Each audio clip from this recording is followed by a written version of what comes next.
of hope.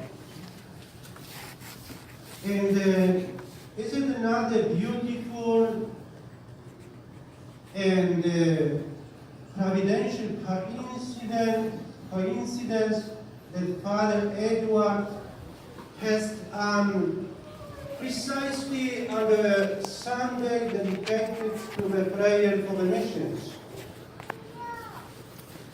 And right later, 1 hour later, we can say, after the moment that Jesus died on the cross, after the hour of divine mercy, what we usually start to celebrate at 3 p.m.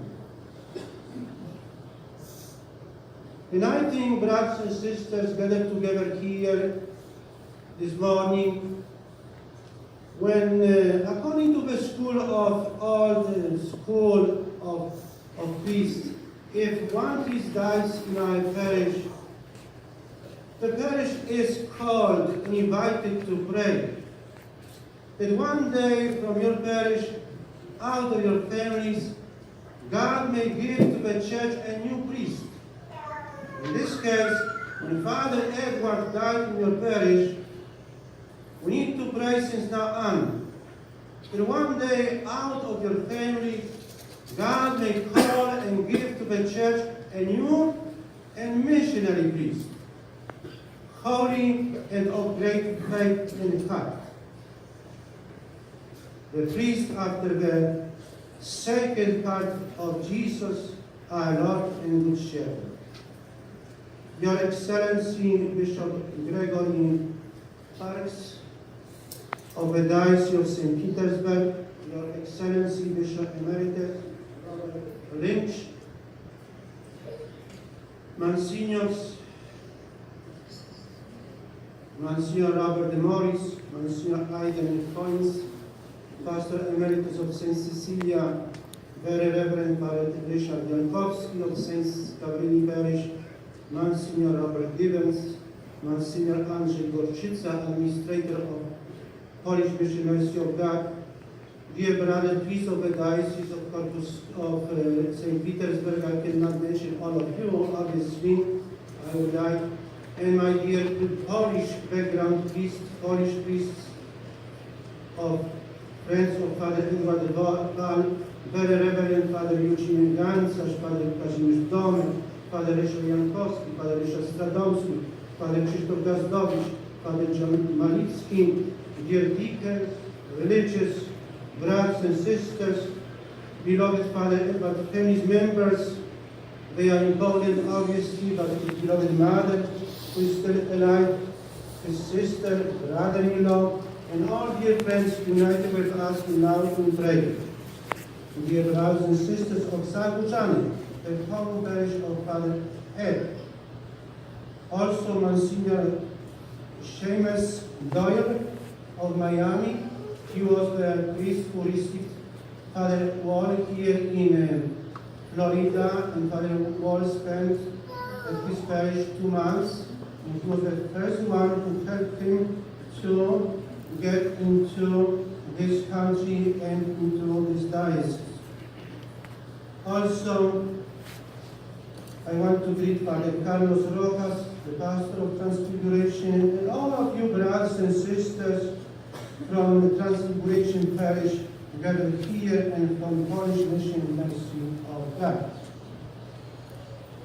Dear mourners, St. Paul, when he was advanced in age, he wrote to his follower St. Timothy, "For I am already being poured out like a libation, and the time of my departure is at hand.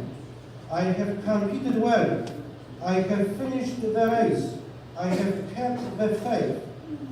Today, we can apply these words of St. Paul to the whole priestly and missionary life of Father Edward. We could say, I have competed well. I have finished the race. I have kept the faith. And St. Paul added then, from now on, the crown of righteousness awaits me, which the Lord, the just judge, will award to me on the day, and not only to me, but to all who have longed for his appearance. Seeking today the intercession of our Blessed Mother, the Immaculate Heart, we pray that the Good Shepherd, the just, the Judge, and merciful Lord, will award Father Edward as we always long for Jesus' appearance. I have the family written here down. I will try to say also in my own way, in my own words. Father Edward, he was born as nowhere in Poland. And the natural environment of that country at the time, his youth and seminary stage marked substantially his whole Christian life. When Poland externally was dominated by the socialistic system, God provided for our country, the Church, many holy bishops and priests. Among them, Cardinal, the Primate of Poland, Cardinal Stefan Wyszyński, and Cardinal of Krakow, Karol Wojtyła, later our Holy Father, Saint John Paul II.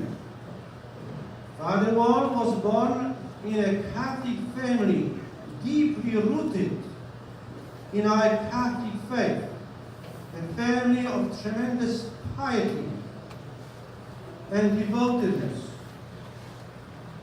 He experienced over there the first steps of Catholic faith.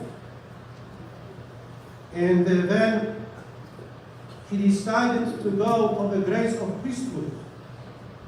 And since that time, his heart was always burning with holy zeal for the salvation of souls. He was ordained on the Feast of Pentecost in 1979. And then the Holy Spirit put his soul and heart and life on fire of love. And there was the beginnings, we can say, of his priestly and missionary zeal for the salvation of souls. Wherever he went, in all those parishes of his country, he always promoted the devotion, adorations to the Blessed Sacraments, prayer of the Holy Rosary, and also the prayers in chapel to Divine Mercy. He was an icon among his brother priests. He was always available for them, to support them, to advise them. And whatever was request, he never said no. He was always ready to help. Tremendously dedicated to the life of prayer. Then, when on the year 1999, we have heard all over the world that two Polish Franciscan priests, they were martyred and murdered in Peru, in the town of Shining Path, a terrorist organization called in Spanish Sendero Luminoso. When they killed those two Polish Franciscan priests, Father Zbigniew and Father Michael. Father Zbigniew was from the diocese of Father Edward Ward. So then, Father Ed voluntarily presented himself with another Polish priest to the bishop, voluntarily wanting to go to Peru to continue the mission of the martyrs.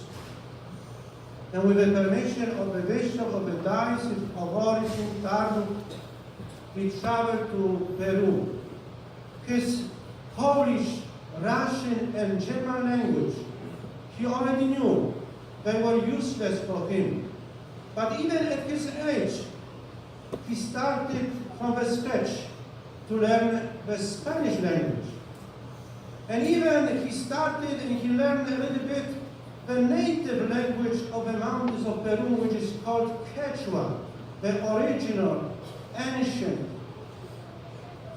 native language of Inca's empire in nowadays Peru. He was able to celebrate in this language the Holy Mass and sing some songs. and understand the people. And after the short preparation in Lima, the capital of Peru, he went to his parish, to his mission in the central Andes of Peru, into the mountains. The altitude between 6 and 15,000 feet above sea level. One priest for around 200 settlements, 42,000 people, souls. This zone was considered not only as the one of the poorest zones in Peru, but the whole South America. Was considered at that time as a red zone when the terrorism was very present and intense. Father Ed, at that time, he started his missionary work with an act of prayer and enthusiasm. He was crossing the mountains, visiting the people and villages on horseback, on donkey, on foot, taking to the people of the mountains consolation, the word of God and the grace of the sacraments. After the death of Michael and Zbigniew, the terrorism accelerated. But Father Ed was not afraid. He was protecting the people, defending them. I remember when he went to the village of Tiniapia, among the high rigid mountains, there was a coal mine. The workers and those poor people, they were not paid for 9 months. Father Ed went to Lima, he talked over there in the offices, and all those workers, they get their first salary after 9 months, right before Christmas. There was a joy, but a risk for Father Ed. We have heard about the kings at that time from everywhere. They killed even one of his catechists. Sometimes he was contacting me saying, Richard, what I need to do? Even during the night, I see they are shooting guns around the rectory. And many other things I could talk for hours about that. But the situation was worsening externally. But Father Ed stubbornly was persevering, bringing to the people's hearts consolation, hope, and the word of life. I remember because when I went to the mountains of Peru and I worked in this neighborhood, for the first 2 years he received me in his parish to help me at the beginning to enter into the reality, and he shared with me his fresh experiences. And my bedroom was on the second floor, a little rectory. Father Ed, his bedroom was on the first floor. So every morning when I awoke, I used to look through the windows to see if Father Ed was already, if he already got up. I wanted to see the light, going through the window of his bedroom, or I was looking at the yard. Can you imagine? Almost every single morning, even before sunrise, when I looked down, Father Ed was over there in the inner little yard of the rectory. There was in the center of the yard built a little grotto with the same image of Alejandro Częstochowa, Queen of Poland, as you can see the painting over there on the side wall over there. Alejandro Częstochowa, and he was going around the grotto saying his breviary of his daily rosary. And after arranging myself, when I went down to the kitchen, the breakfast was already almost prepared. A man of tremendous prayer, persevering prayer. Sometimes coming back from the villages at afternoon, I was looking at the rectory, silence, nobody's there. Where is Father Ed? I knew. I was going to the church, to the sacristy. I looked around, and in front of the main altar, Father Ed was over there being seated alone, saying his prayers. When we were leaving the base of the parish in the jeep, just crossing the boundary of the village, he was looking at me and saying, "Over, Rosary, young man, Rosary." Every his escape to the villages, or traveling to the villages, he always used to start with a prayer of the Holy Rosary. Prayer, a man of prayer. On the first anniversary of the martyrdom of Father Michael and Father Zbigniew, one day we decided to celebrate the Holy Mass in private a little later. Around 10 a.m. I went to the church. Father Ed had everything set for Holy Mass. He was vesting himself already. I looked at the wall, at the sacristy, the main wall. There was a crucifix. And underneath crucifix, Father Ed placed a board with the words from St. John Evangelist, "No one has greater love than this, to lay down one's life for one's friends." And on both sides of this message, he placed the pictures of Michael and Zbigniew, the martyrs. I went into the sacristy, I saw it, I looked at Father Ed and I told him, "But they are not saints yet." But he answered, "Yes, I know. They are still not saints, not beatified. But it will remember us, it will be remembered for us, as they did and offered their lives for Christ." Just one moment, that we need to offer our lives to Christ and to the church day after day. And another day he asked me, "Father Richard, do you know why we are still alive here?" I told him, "I don't know." He said, "Because Michael and Zbigniew, they paid the price. Thanks to them, to those martyrs, we are still alive." He was also a man who loved confession. If any visiting priest was coming to him or he was going to visit a priest, first he asked for confession. He used to say, "The priest falls, but the priest arises as well."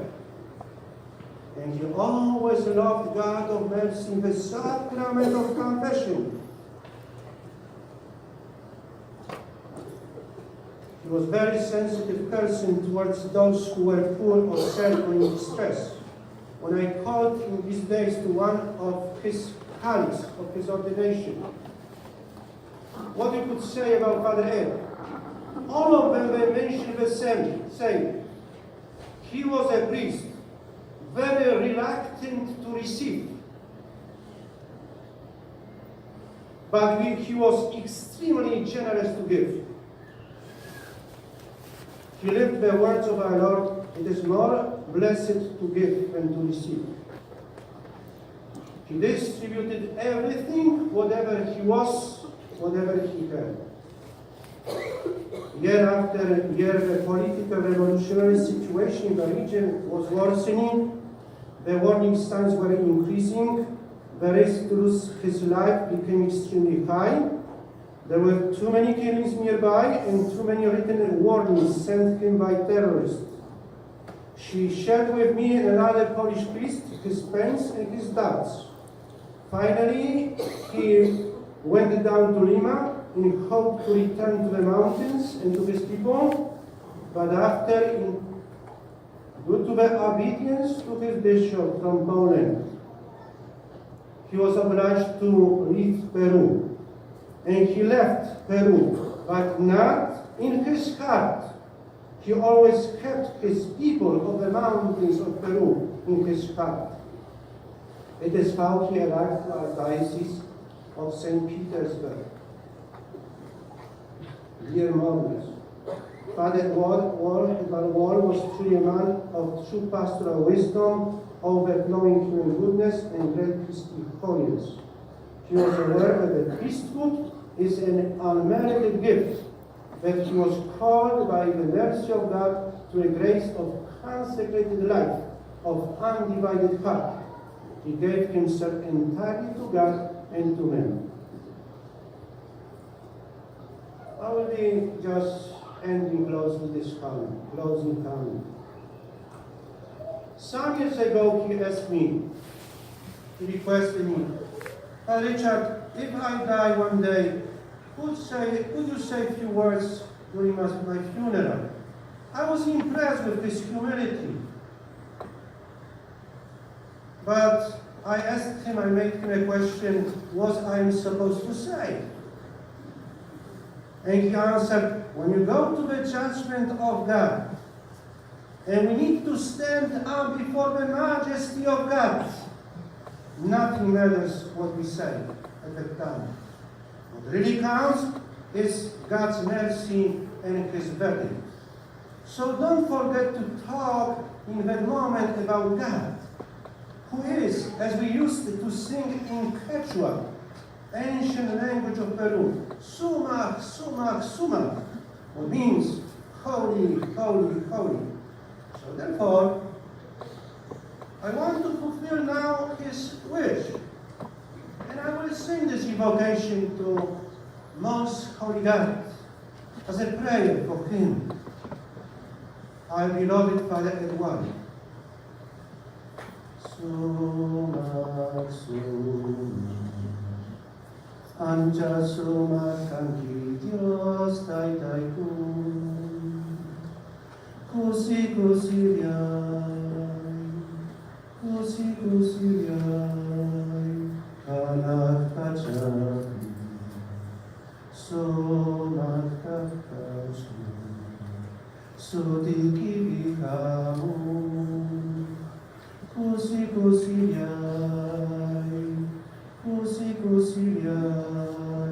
Kanak Kachak, Sumac Kachak. Dear mourners, in the biography of St. Margaret Malakoff Sacred Heart, we read, when she died at the age of 43, all the sisters of the convent, they were around her. There was also one physician, St. Margaret Mary Alacoque's physician. When she died, they said the prayers, and then the physician said, recovering from his astonishment, he said that he was not surprised that Margaret Mary, having lived by love, had died of love. I think in certain sense, we can tell the same about my brother Edward. Having lived by love, had died of love.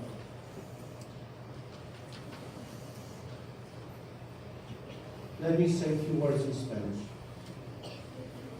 ¿Cómo no decir unas cuantas palabras en castellano? Ustedes, queridos hermanos, acá está escrito, pero ustedes vinieron ayer y hoy día para expresar su cariño y gratitud a su pastor, Padre Eduardo, que trabajaba con ustedes cuando ya estuvo aproximándose a su vejez, cuando en la última estación de su vida. Pero de esta manera ustedes expresan su fe, su cariño por él y su gratitud. Manténganse en su fe en Cristo Jesús.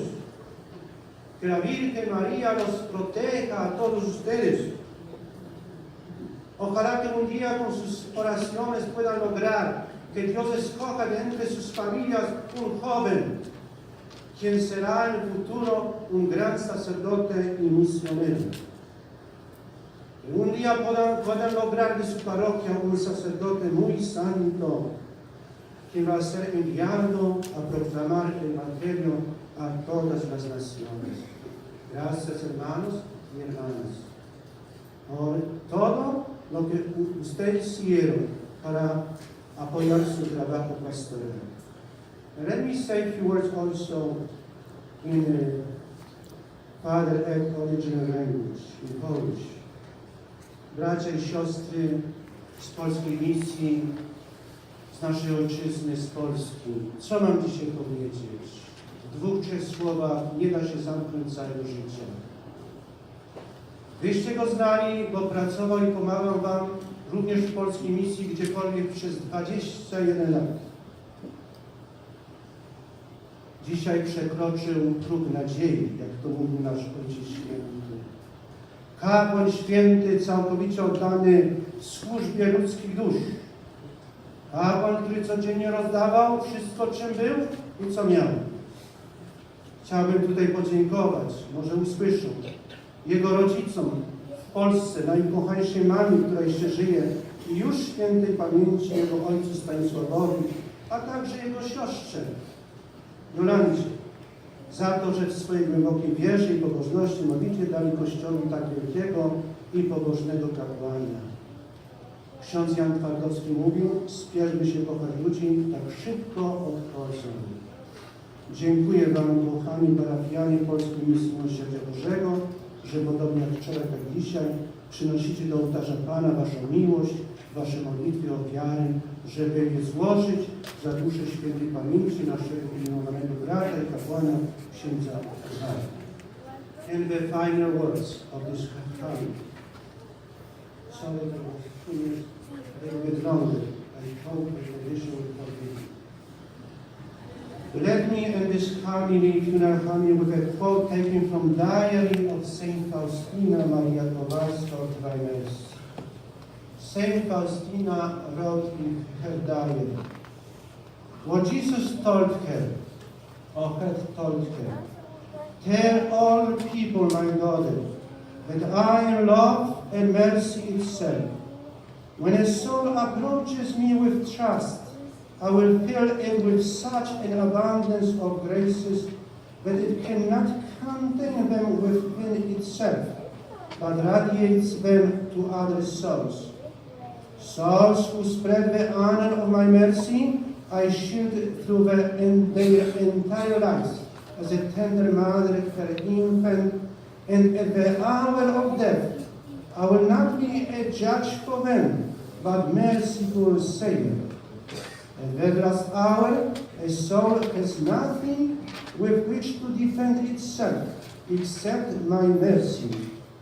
Happy is the soul that during its lifetime immersed itself in the fountain of mercy, because justice will have no hold on it. This is our prayer today.